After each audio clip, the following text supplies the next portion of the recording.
Hola, soy JP Martínez de el podcast de Romanos 1:16. Muchas gracias por estar conectado una vez más con nosotros en el programa consentido de todos los latinoamericanos que aman la infalible, suficiente e inerrante palabra de Dios. Únete el día de hoy como patrocinador y accede a contenido exclusivo en www.patreon.com/JPauloMartínez. Disfruta del siguiente episodio que hemos preparado especialmente para ti.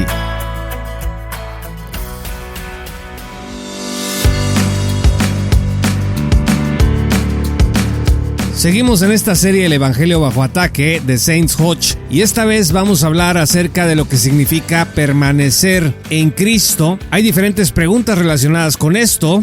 ¿Puedes creer en Cristo y no ser salvo? Es una pregunta muy interesante, es muy común entre las teologías que dicen que creer en Cristo no es suficiente para la salvación. Añadirle algo más al creer, como puede ser la obediencia y la rendición total. Y algunos de los pasajes que se citan, pues están, por ejemplo, Juan 8 y Juan 15. Y vamos a ocuparnos de revisar estos pasajes de la mano de la obra fantástica de Saints Hodge, El Evangelio bajo sitio. Si usted abre sus Sagradas Escrituras, en Juan 8, versículos 13 al 59, se va a encontrar con la historia en donde Jesús debate con los fariseos, quienes le dicen que él está enseñando sus propias ideas y no la verdad. El versículo 13 del capítulo 8 dice: Entonces los fariseos le dijeron: Tú das testimonio acerca de ti mismo, tu testimonio no es verdadero. Y es que la ley exigía que 2 o 3 testigos se presentaran para que se validara lo que decía una persona. Esto Cristo se los hace ver en el versículo 17. Y en vuestra ley, dijo Cristo, está escrito que el testimonio de 2 hombres es verdadero. Esto en relación cuando menos a 2 pasajes de las Sagradas Escrituras, Deuteronomio 17, versículo 6 y capítulo 19, versículo 15. En el versículo 18, Jesús se defiende y dice: Yo soy el que doy testimonio de mí mismo, y el Padre que me envió da testimonio de mí. En otras palabras, ¿quieres un testigo de lo que yo estoy diciendo y haciendo? Pues resulta que ese testigo es el Dios Todopoderoso, soberano y Señor de Israel. Esta controversia, de acuerdo al versículo 20, se dio en el lugar de las ofrendas, cuando Jesús estaba enseñando en el templo, y es en este contexto que aparecen los versículos 31 y 32, que dicen en la palabra de Dios: Dijo entonces Jesús a los judíos que habían creído en él: Si vosotros permaneciereis en mi palabra, seréis verdaderamente mis discípulos, y conoceréis la verdad, y la verdad os hará libres. Hodge dice que este pasaje enseña con mucha claridad la distinción que hay entre la única condición para nuestra justificación, que es la fe sola en Cristo solamente, por gracia solamente, y las condiciones o exigencias del discipulado cristiano. De acuerdo con algunos teólogos que rechazan la gratuidad de la gracia, este pasaje está enseñando en realidad que creer en Cristo no es suficiente, que para ser salvo debes de reunir cuando menos 2 requisitos, y uno de ellos tiene bastantes subdivisiones. Estos requisitos son: número 1, creer en Cristo, y número 2, perseverar en obediencia. Así interpreta, por ejemplo, John MacArthur el versículo 31 de Juan 8, que dice: Si vosotros permaneciereis en mi palabra, seréis verdaderamente mis discípulos. Por ejemplo, en la Biblia de estudio que lleva su nombre, dice lo siguiente, cito: Un creyente genuino se aferra rápidamente, obedece y practica las enseñanzas de Jesús. Fin de la cita. Por eso, estos comentaristas consideran que el cristiano carnal no existe y que desobedecer es a menudo una señal inequívoca de que alguien no es cristiano. Ahora, Hodge empieza a explicar aquí en esta parte algo muy importante en relación al contexto.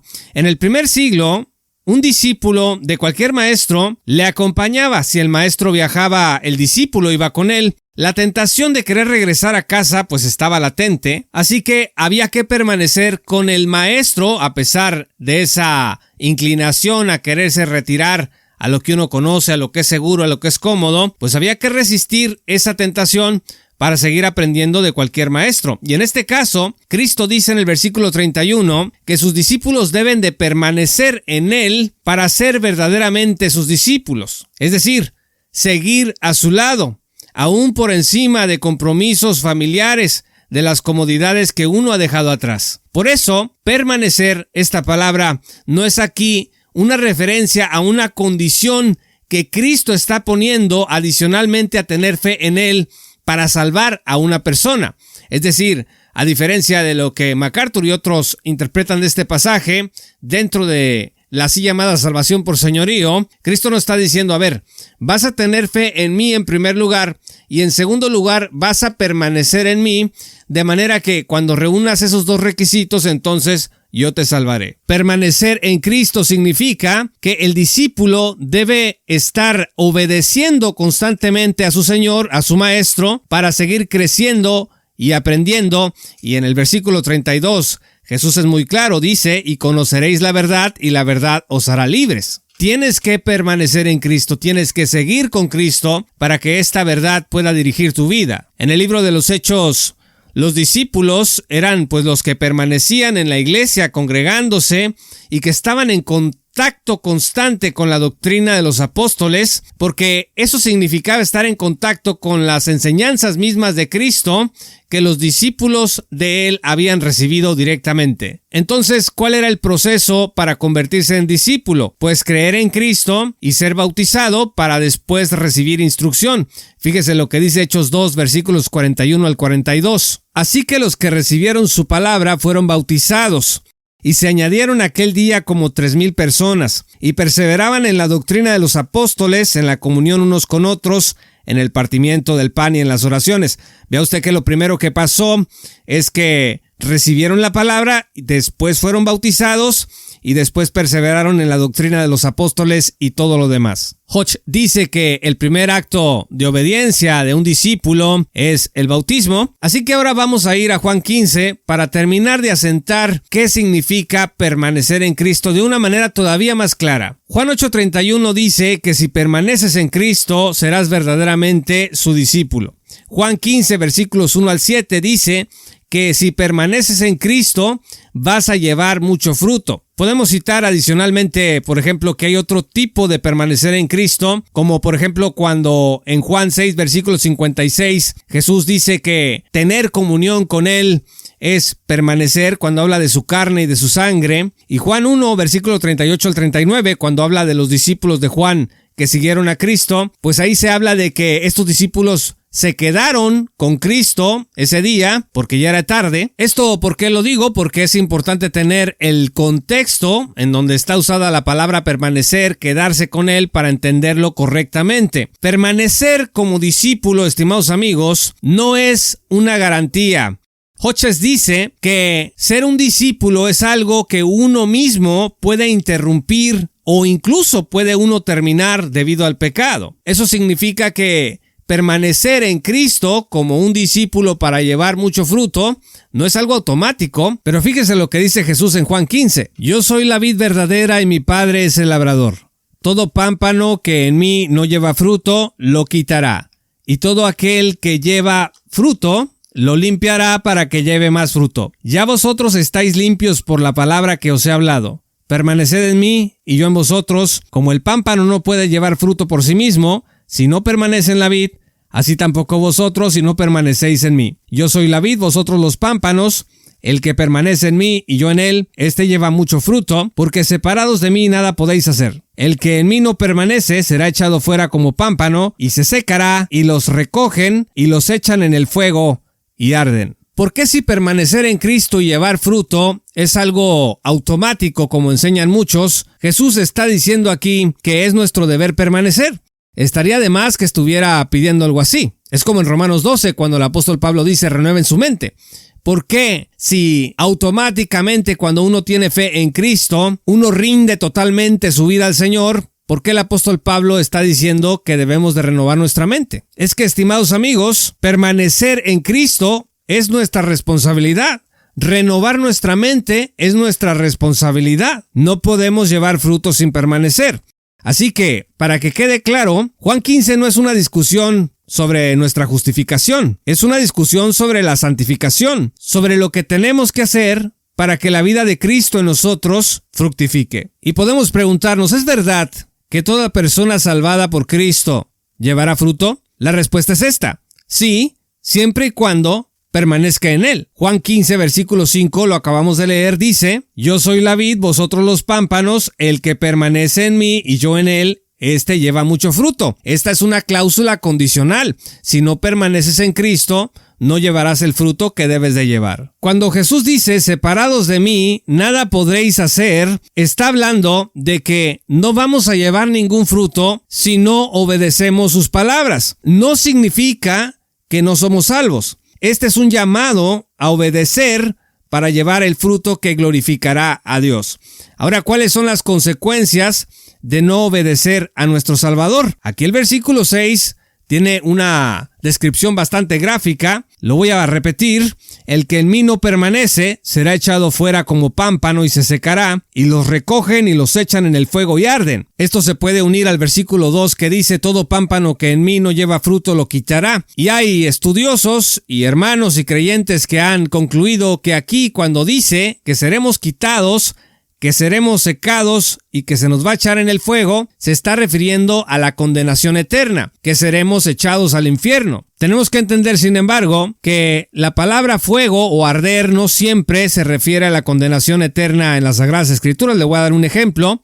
El Salmo 78, versículo 21 dice, por tanto, oyó Jehová y se indignó. Se encendió el fuego contra Jacob y el furor subió también contra Israel. A ver, aquí cuando dice que se encendió el fuego contra Jacob, ¿significa que mandó a Jacob al infierno? Pues de ninguna manera. Necesitamos estudiar el contexto de cada palabra. Así también podemos citar Deuteronomio 32, versículos 22 al 24, Isaías 9, versículos 18 al 19, Jeremías 15, 14, entre otros pasajes. Sin embargo, y citamos hace un momento a MacArthur, en su comentario al versículo 6 del capítulo 15 de Juan, la Biblia de Estudio MacArthur dice, cito, aquí se ilustra el juicio que le espera a aquellos que nunca fueron salvos. Fin de la cita. Bueno, esto es muy ad hoc con la doctrina reformada de la salvación final y la perseverancia de los santos, que significa que en realidad tu salvación va a depender de tu perseverancia personal, de tu, entre comillas, permanencia en Cristo, pero acabamos de ver que permanecer en Juan 15 es una actividad de los discípulos redimidos por el Señor, que no es una condición de la salvación por la sola fe de nuestra justificación, pero que sí es una condición para que el discípulo pueda llevar el fruto que glorifique a Dios. La desobediencia a Cristo, estimados amigos, hará que en el tribunal de Cristo, cuando sean juzgadas nuestras obras, perdamos recompensas eternas. A eso se refiere a que será quemado el pámpano que se seque. Y para entender esto mejor vamos a 1 Corintios 3, versículos 11 al 15. Porque nadie puede poner otro fundamento que el que está puesto, el cual es Jesucristo. Y si sobre este fundamento alguno edificare oro, plata, piedras preciosas, madero, heno, hojarasca, la obra de cada uno se hará manifiesta, porque el día la declarará, pues, escucha esto, pues por el fuego será revelada, y la obra de cada uno, cual sea, el fuego la probará. Si permaneciere la obra de alguno que sobreedificó, recibirá recompensa. Si la obra de alguno se quemare, él sufrirá pérdida, y escuche con atención, si bien él mismo será salvo, aunque así como por fuego. Este es un contexto que nos ayuda a entender mejor las palabras de Cristo en Juan 15, cuando se refieren a las consecuencias de no permanecer en Cristo, y entonces nuestras obras serán quemadas por el fuego en su divino tribunal, cuando las recompensas sean entregadas a todos los salvos. Otro pasaje que ilustra muy bien que permanecer en Cristo significa obedecer lo que Él dice en nuestra condición de discípulos para llevar fruto está en 1 de Juan 2, versículos 5 al 6. Dice la Sagrada Escritura, pero el que guarda su palabra, en este verdaderamente el amor de Dios se ha perfeccionado. ¿Qué significa que se ha perfeccionado? Es como cuando Abraham ofreció a Isaac, dice que su fe fue perfeccionada, es decir, maduró esa fe que él tenía, esa fe que lo había salvado. Dice también el pasaje en Juan, por esto sabemos que estamos en él. El versículo 6 dice, el que dice que permanece en él debe andar como él anduvo. Así que para los discípulos de Cristo, obedecer a nuestro Señor no es opcional. Y no hay ninguna otra manera de llevar el fruto que Dios quiere que demos, sino es a través de permanecer en Cristo, esto es, obedecerle como los discípulos que debemos de ser. Juan 15, estimados amigos, es una metáfora efectiva acerca no de nuestra justificación, sino del discipulado cristiano. Una rama o pámpano seco ante nuestros ojos humanos, pues ya no puede volver a vivir, pero Dios puede darle vida de nuevo. ¿Cómo puede darle vida de nuevo el Señor? Pues a través de nuestra obediencia, recapacitando, arrepintiéndonos de nuestro pecado y diciéndole al Señor Jesús: déjame obedecerte como debí haberte obedecido desde el primer día cuando me salvaste. Perdóname y yo voy a llevar ese fruto a través de mi obediencia a tus palabras. Voy a permanecer en ti de ahora en adelante. Así nos vamos a gozar y nos vamos a alejar sobre todo del desastre espiritual que se ocasiona cuando desobedecemos al Señor Jesús. Es necesario que sigamos revisando esto, pero eso lo continuaremos en el siguiente episodio de esta serie, El Evangelio bajo ataque de Saints Hodges. Así que no se lo pierdan. Si usted no es patrocinador el día de hoy, lo invito a que se una en www.patreon.com/J. Paulo Martínez. Va a acceder a contenido exclusivo. Entre los beneficios está una copia digital de la segunda edición de nuestro libro Salvos por su sola gracia, que acabamos de publicar en el mes de abril del año 2023. Así que no dudes en unirte hoy como patrocinador y descargar tu copia digital en www.patreon.com/J. Paulo Martínez. Gracias y que el Señor los bendiga. Hasta que volvamos a encontrarnos. Esto fue Romanos 1:16 con Juan Paulo Martínez Menchaca. Únete como patrocinador y apoya la sana divulgación bíblica y teológica en América Latina. Búsquenos y síguenos en nuestro sitio web oficial, redes sociales y otras. Romanos 1:16. Todos los derechos quedan reservados.